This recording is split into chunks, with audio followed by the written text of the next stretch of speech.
যদি তুমি কোনো বিষয়ে খুব চিন্তিত থাকো, যদি কেউ তোমার হৃদয় ভেঙে দিয়ে থাকে, যদি তুমি জীবনে সুখী হতে না পারো, অথবা যদি তুমি নিজের জীবনে সাফল্য অর্জন করতে চাও, তবে জেনে রেখো শ্রীমদ্ ভাগবত গীতার জ্ঞান তোমাকে সব সময় সুখে থাকতে শেখাবে।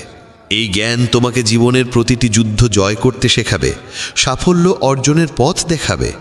যখন তোমার মনে হবে এই দুনিয়া খুব স্বার্থপর, কেউ তোমার পাশে নেই, সবাই কেবল নিজের স্বার্থে বেঁচে আছে, তখন শ্রীমদ্ ভাগবত গীতার জ্ঞানই তোমাকে সাহস যোগাবে, তোমাকে পথ দেখাবে।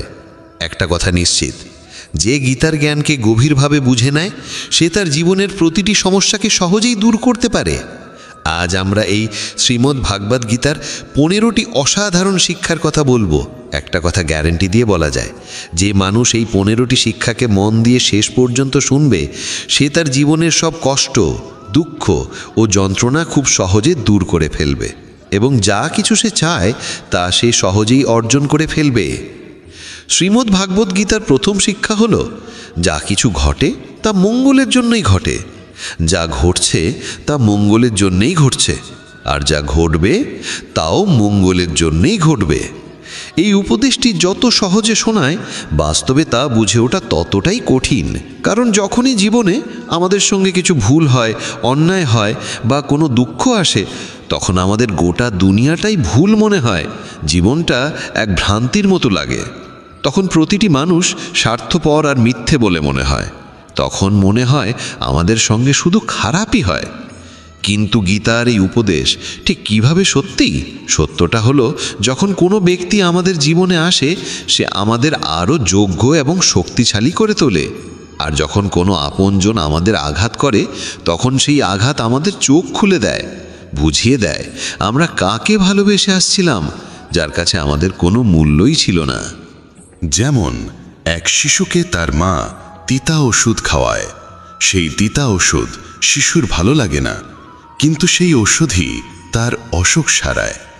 আসলে প্রত্যেক মানুষ সেইটুকুই সত্য বলে ধরে নেয় যতটুকু সে বুঝতে পারে বা যতটুকু তাকে দেখানো বা শোনানো হয়। কিন্তু যতক্ষণ না জীবনে কোনো কষ্ট আসে, ততক্ষণ পর্যন্ত তুমি কারোর সত্যিকারের চেহারা বুঝতে পারো না। যতদিন না মানুষের তোমার প্রয়োজন পড়ে, ততদিন তারা তোমার সঙ্গে ভালো আচরণ করে। কিন্তু যেই দিন তোমার কাছ থেকে তাদের লাভ পাওয়া বন্ধ হয়ে যায়, সেই দিন তারা আসল রূপ দেখায়, যা অনেক গভীর আঘাত দেয়। তুমি নিশ্চয়ই এমন অনেকের মুখে শুনেছ, এই মানুষটা এমন হবে আমি ভাবতেও পারিনি, তার জন্য আমি কি করিনি, আমি তো ওকে আপন করে নিয়েছিলাম, অথচ সে এমন ব্যবহার করবে তা আমি কল্পনাও করতে পারিনি। বাস্তবে প্রতিটি মানুষই মুখোশ পরে ঘরে। তুমি কখনোই কোনো মানুষের সত্যিকারের রূপ বুঝতে পারবে না যতক্ষণ না সে তোমার সঙ্গে খারাপ আচরণ করে।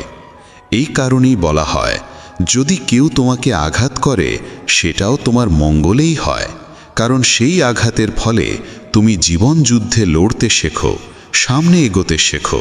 যারা খুব আরামে বেঁচে থাকে, তাদের জীবন যদি সামান্য কষ্ট দেয়, তাহলেই তারা ভেঙে পড়ে। কিন্তু যে মানুষ দুঃখ যন্ত্রণার সঙ্গে লড়াই করে বড় হয়েছে, যে নিজের আপনজনের নিষ্ঠুরতা সহ্য করেছে, তাকে জীবনের ছোটোখাটো কষ্ট আর কিচ্ছু বলে মনে হয় না। আর যে মানুষ কখনো আঘাত পায়নি, সে কখনো মহান হতে পারে না, সে কোনো বড় সফলতা অর্জন করতে পারে না। তাই জীবনে যখন কষ্ট আসে, দুঃখ আসে, খারাপ সময় আসে, তখন মনে রেখো, ঈশ্বর তোমার জন্য কিছু ভালো ভাবছেন। তুমি জীবনের কোনো বড় গন্তব্যের দিকে এগোচ্ছ। শ্রীমদ্ ভাগবত গীতার দ্বিতীয় শিক্ষা হল, কাউকে বারবার ক্ষমা করা তোমার জীবনকে ধ্বংস করে দিতে পারে। কৌরব ও পাণ্ডবদের মধ্যে যে মহাভারতের যুদ্ধ হয়েছিল, তার মূল কারণ ছিলই দুর্যোধন বারবার পাণ্ডবদের সঙ্গে অন্যায় করত, আর যুধিষ্ঠির প্রতিবারই তাকে ক্ষমা করে দিতেন। আর এর ফলেই ঘটেছিল মহাভারতের সেই মহাসংগ্রাম। দুর্যোধন অসংখ্যবার পাণ্ডবদের ধ্বংস করার চেষ্টা করেছিল, কিন্তু প্রতিবারই যুধিষ্ঠির তাকে ক্ষমা করতেন। যদি তুমি নিজ জীবনে এই একই ভুল করো, তাহলে তোমার ফলও ভয়াবহ হতে পারে। যদি তুমি কারোর বড় বড় ভুলগুলো নিঃস্বার্থভাবে ক্ষমা করে দাও, তাহলে সেই মানুষটি তোমাকে আঘাত দেওয়াকে তার অধিকার ভেবে নেয়। তুমি যদি এই আশায় কাউকে ক্ষমা করো যে সে হয়তো একদিন বদলে যাবে, সে নিজের ভুল বুঝবে, তাহলে সেই ক্ষমাই তাকে আরও বেশি অবধারিতভাবে বিগড়ে দেয়। সে তোমার সঙ্গে আরও বেশি ভুল করতে শুরু করে, কারণ জীবনে এমন অনেক ভুল থাকে যেগুলোর কোনো ক্ষমা হয় না। কেউ যদি তোমার বিশ্বাস ভেঙে দেয়, তাহলে তার জন্য ক্ষমা বলে কিছু হয় না। কেউ যদি তোমার জীবনে আঘাত হানে, তোমার আত্মায় গভীর ক্ষত করে যায়, তাহলে সেসব কাজের ক্ষমাও হয় না। কিন্তু যদি তুমি সেই সব অপরাধের জন্যও কাউকে ক্ষমা করে দাও, তাহলে মনে রেখো, একদিন সেই ক্ষমাই তোমার জীবনে সবচেয়ে বড় ক্ষতির কারণ হয়ে উঠতে পারে। শ্রীমদ্ ভগবদ্ গীতার তৃতীয় উপদেশ এই যে মিথ্যে ও দুষ্ট লোকেদের সামনে নিজের ভালোত্ব প্রমাণ করার কোনো প্রয়োজন নেই। এই পৃথিবীতে ভালো মানুষদেরই বারবার পরীক্ষা দিতে হয়, বেশি কষ্ট সহ্য করতে হয়, কারণ এরা বারবার তোমার ভালোত্বের প্রমাণ চায়। যদি তুমি সত্যিই ভালো হও, তাহলে সেই কষ্ট সইতেই হবে। তারা বলবে, তুমি যদি ভালো হও তবে আমাদের কথা মানতেই হবে।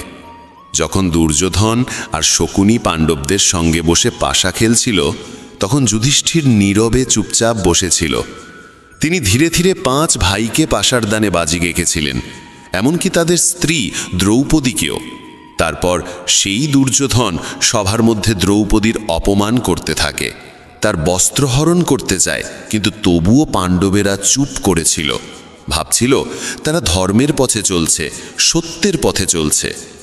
কিন্তু যারা কপটতা আর চক্রান্ত দিয়ে জীবন চালায়, তাদের সামনে নিজের ভালোত্ব প্রমাণের কোনো প্রয়োজন নেই। সত্য কথা বলাটা তখনই পুণ্য হয় যখন তাতে কারোর কল্যাণ হয়, আর মিথ্যে তখনই পাপ হয় যখন তাতে কারোর ক্ষতি হয়। যদি তোমার মিথ্যে বলায় কারোর উপকার হয়, কারোর মন খুশি হয়, তাহলে সেই মিথ্যেও পুণ্য হয়।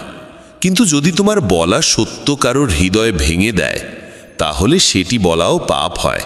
তাই যে ব্যক্তি তোমার সঙ্গে ভুল করে, চক্রান্ত করে, প্রতারণা করে, তোমার ক্ষতি করে, তার সামনে নিজের ভালোত্ব প্রমাণের কোনো প্রয়োজন নেই। শ্রীমদ্ ভগবদ্ গীতার চতুর্থ উপদেশ এই যে একজন দুষ্ট লোকের সঙ্গে যতই ভালো ব্যবহার করো, সে সবসময় তোমার ক্ষতি করবে। যেমন বলা হয়, একটা বড় গাছও নিজের প্রকৃতি ছাড়তে পারে না। যদি তোমাকে জানা থাকে যে কেউ তোমার সর্বনাশ করতে চায়, তোমাকে কষ্ট দেয়, এবং তবুও তুমি ভাবো যে তুমি সৎভাবে তার সঙ্গে চলবে, তবে এই তোমার সবচেয়ে বড় ভুল হবে। এই ভুল তোমাকে অনেক কষ্ট দেবে। তুমি তার সঙ্গে না ভালোভাবে চলো না খারাপভাবে, শুধু তার থেকে দূরে থাকো। তবুও যদি তুমি তার সঙ্গে ভালো ব্যবহার করতে থাকো, তবে তার ফলাফল কেবলই যন্ত্রণা হবে। শ্রীমদ্ ভগবদ্ গীতার পঞ্চম উপদেশ হল, যদি তুমি সারা জীবন শুধু সহ্য করে যাও, তাহলে এই পৃথিবী একদিন তোমাকে সম্পূর্ণভাবে গুড়িয়ে দেবে। এই দুনিয়ায় যারা সহ্য করে তাদের বুদ্ধিমান নয়, বোকা মনে করা হয় কিংবা কাপুরুষ ভাবা হয়। যে নিজের জন্য আওয়াজ তোলে না, নিজের অধিকার রক্ষা করে না, অন্যায়ের বিরুদ্ধে দাঁড়ায় না, তাকে এই পৃথিবী পিষে ফেলে। যদি তুমি ভাবো যে চুপ থেকে সহ্য করলেই সবাই তোমাকে ভালো বলবে, তাহলে তুমি ভুল ভাবছ। কারণ সময় বদলেছে, মানুষ বদলে গেছে। এখন যারা বেশি সহ্য করে তাদের ওপরেই আরও বেশি অত্যাচার করা হয়। তাই যেখানে তোমার সঙ্গে অন্যায় হচ্ছে, যেখানে তোমাকে কষ্ট দেওয়া হচ্ছে, সেখানে চুপ না থেকে প্রতিবাদ করাই সবচেয়ে জরুরি। শ্রীমদ্ ভগবদ্ গীতার ষষ্ঠ উপদেশ হল, তুমি দুঃখে ভয় পেতে শেখো না, কারণ সুখ আর দুঃখ মানুষের জীবনের ঋতুর মতো আসে। কেউ এর থেকে পালাতে পারে না।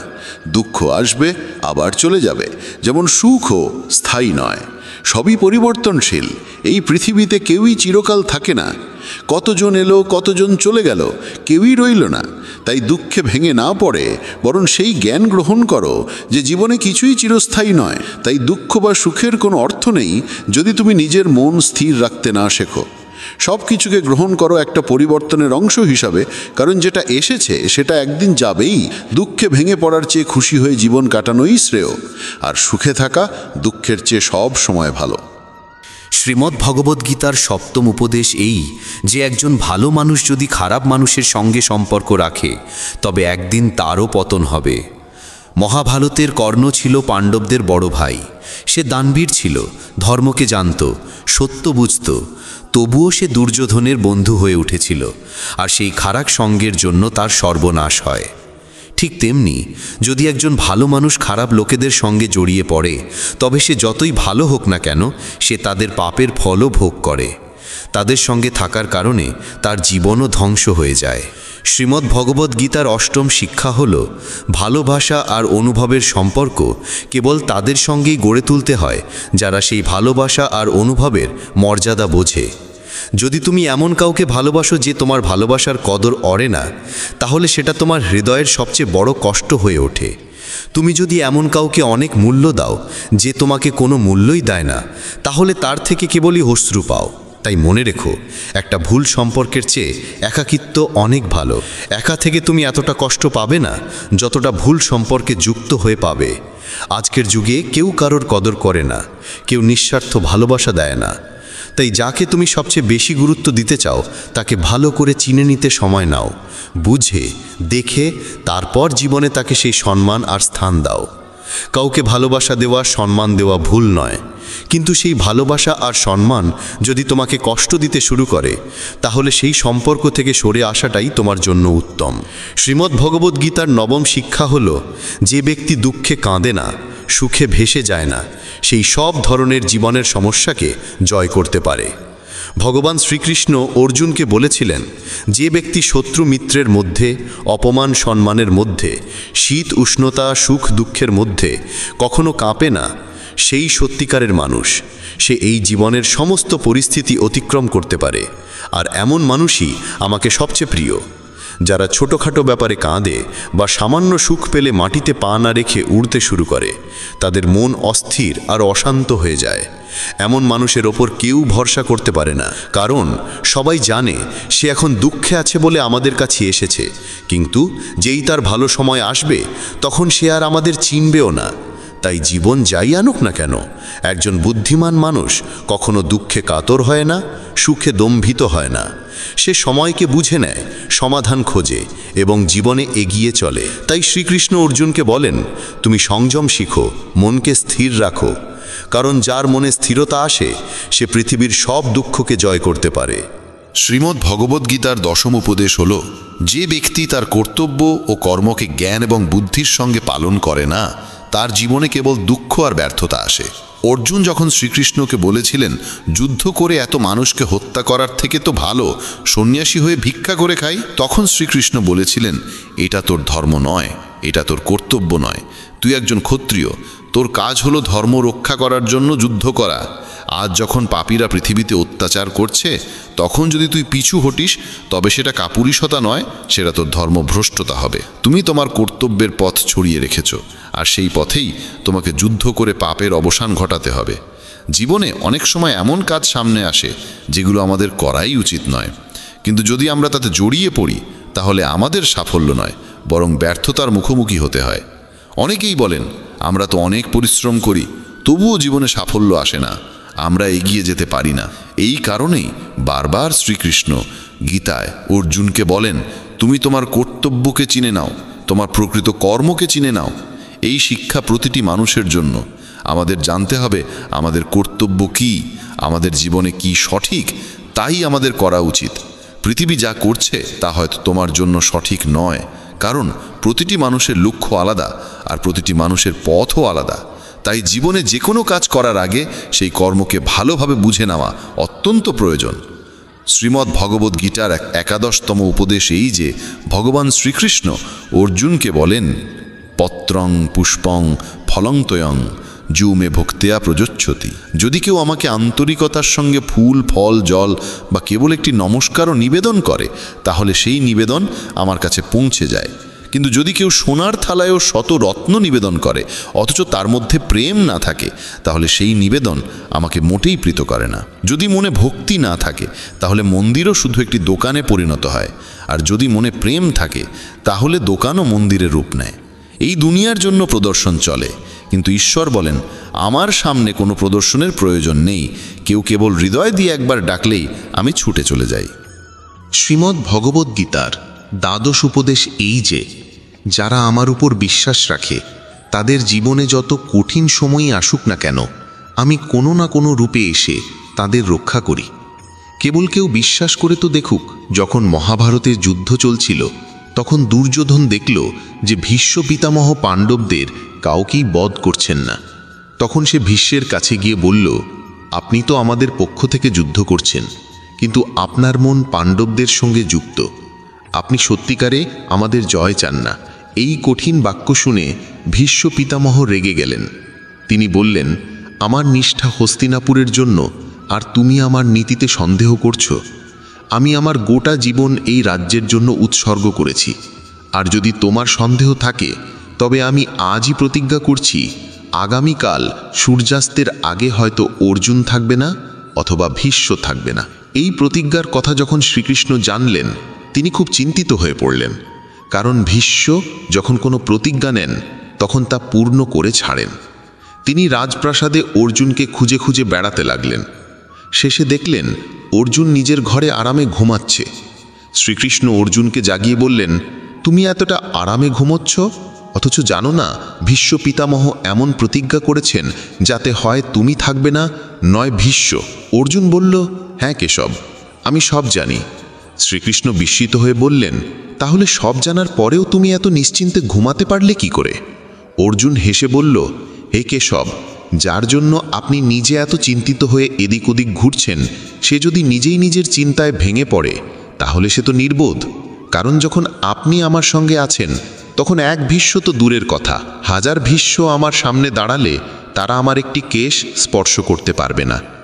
এবং শেষ পর্যন্ত তাই হলো। সেই দিন ভীষ্ম পতিত হলেন আর অর্জুন বিজয় অর্জন করলেন।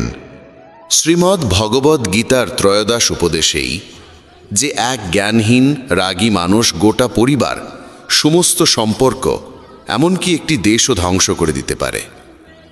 কারণ এক অহংকারী মানুষ কেবল তার অহংকারের পূরণ ছাড়া কিছুই দেখতে পায় না।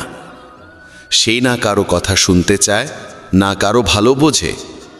নিজের জেদের জন্য সে একে একে সব সম্পর্ক ধ্বংস করে দেয়। তাই যদি এমন কোনো মানুষের হাতে কোনো ক্ষমতা, কোনো পদ আসে, তাহলে সে সমাজের উপকার নয়, অপকারই বেশি করে। ধৃতরাষ্ট্র বহু বছর রাজত্ব করলেও কারো ভালো করেননি। দুর্যোধন, যিনি রাজ্যের যুবরাজ ছিলেন, তিনিও নিজের অহংকার পূরণের বাইরে কিছু ভাবেননি, কেবল সবার ক্ষতি করেই গেছেন। তাই কোনো পরিবার, কোনো রাজ্য বা কোনো সম্পর্ক কেবল প্রেমের ওপর দাঁড়িয়ে থাকতে পারে, অহংকার বা ক্রোধের ওপর নয়। যে সম্পর্কে অহংকার আর রাগ এসে পড়ে তা একদিন না একদিন ভেঙে যায়, আর যে সম্পর্কে প্রেম থাকে তা কখনো ভাঙে না। শ্রীমদ্ ভগবদ্ গীতার চতুর্দশ উপদেশেই যে এই দুনিয়ায় পরমাত্মা ছাড়া কাউকে সত্যিকার নিজের মনে করো না। কারণ যখন দুনিয়ার সব দরজা বন্ধ হয়ে যায় তখন ঈশ্বরের দরজা সবসময় খোলা থাকে। জীবনে যখন দুঃখ আসে, যখন বড় বিপদ আসে, তখন দুনিয়া আমাদের ছেড়ে চলে যায়, কিন্তু হাজারো কষ্ট থাকলেও সে ঈশ্বর আমাদের কখনো ছেড়ে যান না। তাই বলা হয়, যখনই দুনিয়া আমাকে বিপদে ফেলতে চায় তখন আমার ঈশ্বর হাজারো পথ খুলে দেয়। শ্রীমদ্ ভগবদ্ গীতার পঞ্চদশ উপদেশ এই যে যেমন কর্ম করে সে তেমনই ফল পায়। হতে পারে কোনো দুষ্ট চরিত্রের মানুষ কিছুদিন সুখে থাকে, কিন্তু একদিন না একদিন তাকে তার খারাপ কাজের ফল ভোগ করতেই হবে। যারা অন্যকে কাঁদিয়ে, কষ্ট দিয়ে বা আঘাত দিয়ে নিজে খুশি হয়, বিশ্বাস রাখো একদিন তাদের অনেক কাঁদতে হবে। তুমি ঈশ্বরে বিশ্বাস করো আর না করো, কিন্তু এটুকু নিশ্চিত যে যেমন কর্ম করেছে সে তেমন ফল পাবেই। কোনো না কোনো রূপে সেই যন্ত্রণা তার জীবনেও একদিন ফিরে আসবেই। তাই কেউ যদি পাপের পথে হেঁটে সাময়িক বিজয় লাভ করে, তবে তা দেখে ভাববে না যে সে মন্দ কাজ করেও সুখে আছে। ওটা কেবল সময়ের বিষয়। যেই দিন তার সময় পাল্টাবে সেই দিন তার প্রতিটি কর্ম তাকে ভোগ করতেই হবে। কারণ মানুষ যতই চতুর হোক না কেন, নিজের করা কর্ম থেকে কখনো পালাতে পারে না। শ্রীমদ্ ভগবদ্ গীতার এই পঞ্চদশ শিক্ষা যদি কেউ প্রতিদিন শোনে, বোঝে এবং জীবনে বাস্তবায়িত করে, তাহলে বিশ্বাস রাখো জীবনের প্রতিটি জয় সে অর্জন করবে, আর জীবনের প্রতিটি দুঃখ সে হাসি মুখে পার করে যাবে।